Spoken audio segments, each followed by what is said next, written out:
Bonjour à tous, alors dans cette vidéo, nous allons voir comment résoudre cette inéquation quotient. Et donc, les inéquations quotient, pour les résoudre, il va nous falloir aussi, dans 99% des cas, un tableau de signes. Alors, on a déjà vu ensemble comment faire un tableau de signes d'un polynôme de la forme ax plus b. On a vu aussi comment faire le tableau de signes d'un produit de facteurs. Donc là, ça va être un petit peu le même principe que pour un produit de facteurs, à ceci près que il y aura ce qu'on appelle une valeur interdite la plupart du temps. Et on va comprendre ce que c'est que la valeur interdite. Vous savez, par exemple, que concernant le signe de cette expression, ça marche un petit peu comme un produit. Pourquoi? Parce qu'on a 2x-5 divisé par x-6. Comme il y a marqué inférieur ou égal à 0, ça veut dire qu'on se pose la question pour quelle valeur de x ce quotient est plus petit que 0, c'est-à-dire négatif. C'est pour ça qu'il faut un tableau de signes. C'est ça qui va nous permettre de déterminer, de répondre à cette question. Vous allez noter quand même qu'il y a une valeur de x que l'on ne peut pas prendre quoi qu'il arrive. C'est quoi? Eh bien, on sait que le dénominateur ne doit jamais être égal à 0. Ça veut dire que si je remplaçais x par 6, ça me ferait 6 moins 6, ça ferait 0. Divisé par 0, on ne peut pas le faire. Donc, dans tous les cas, lorsqu'on va faire notre tableau de signes, le 6, il faudra bien préciser que notre x ne peut pas être égal à ça. Donc, c'est pour ça qu'on l'appellera valeur interdite.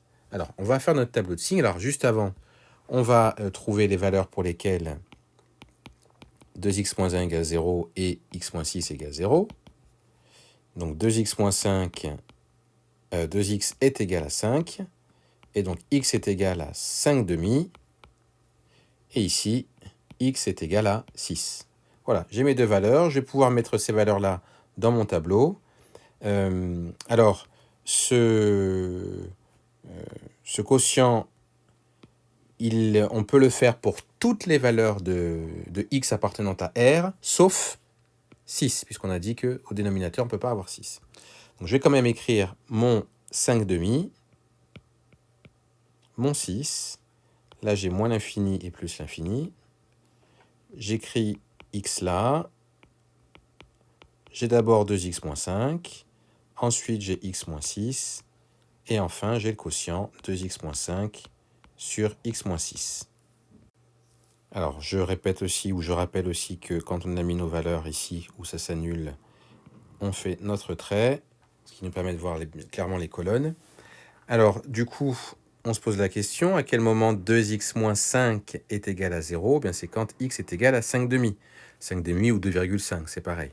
2 fois 2,5, ici, si je remplace x par 2,5, eh bien, 2 fois 2,5, ça fait 5. 5 moins 5, ça fera 0. Donc, c'est pour ça que mon 0, je vais le mettre ici. Et puis, au niveau de la deuxième ligne, eh bien, x moins 6, ça fait 0. Quand x est égal à 6, c'est pour ça que je mets 0 ici. Alors ensuite, dans la dernière ligne, eh bien, on se rappelle que si mon dénominateur est égal à 0, ce qui serait le cas si x était égal à 5 demi, eh bien, tout mon quotient sera nul. Donc, j'ai 0 aussi ici. Par contre, comme 6 est une valeur interdite, on va l'exprimer ou l'écrire en mettant 2 barres. C'est pour dire que mon x ne peut pas être égal à 6. C'est pas possible. Alors maintenant que j'ai ça, je vais pouvoir compléter les différentes cases de mon tableau de signes. On se pose la question donc où se trouverait le 0 ici. Il serait évidemment avant le 5 demi, donc ce serait quelque part par là. Et on se pose la question donc, on remplace notre x par 0 ici. Ça fait 2 fois 0 moins 5, ça fait moins 5. Moins 5 est un nombre négatif. Ça veut dire que quand je remplace x par 0, je suis dans le côté des négatifs ici. Donc, j'ai moins, ce qui veut dire que de l'autre côté, j'ai plus. Ensuite, je vais utiliser le coefficient. Le coefficient ici de x, c'est 1. Donc, 1, c'est positif, ce qui veut dire que c'est d'abord moins et après plus. Ensuite, j'applique la règle des signes. Moins fois moins, ça fait plus. Donc, j'ai plus ici. Ensuite, plus fois moins, ça donne moins. Et puis après, plus fois plus, ça donne plus.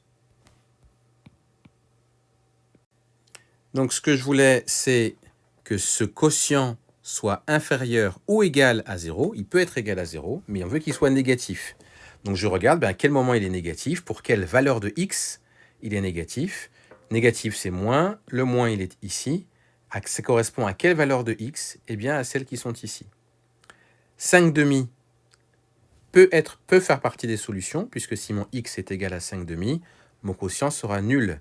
Et comme j'ai inférieur ou égal à 0, il peut être égal à 0, donc 5 demi, ce sera compris. Par contre, comme 6 est une valeur interdite, ça ne doit pas être égal à 6. Donc je vais écrire du coup que les solutions, c'est 5 demi, 6, mais 6 non compris, puisque c'est une valeur interdite. Voilà donc comment résoudre une inéquation quotient.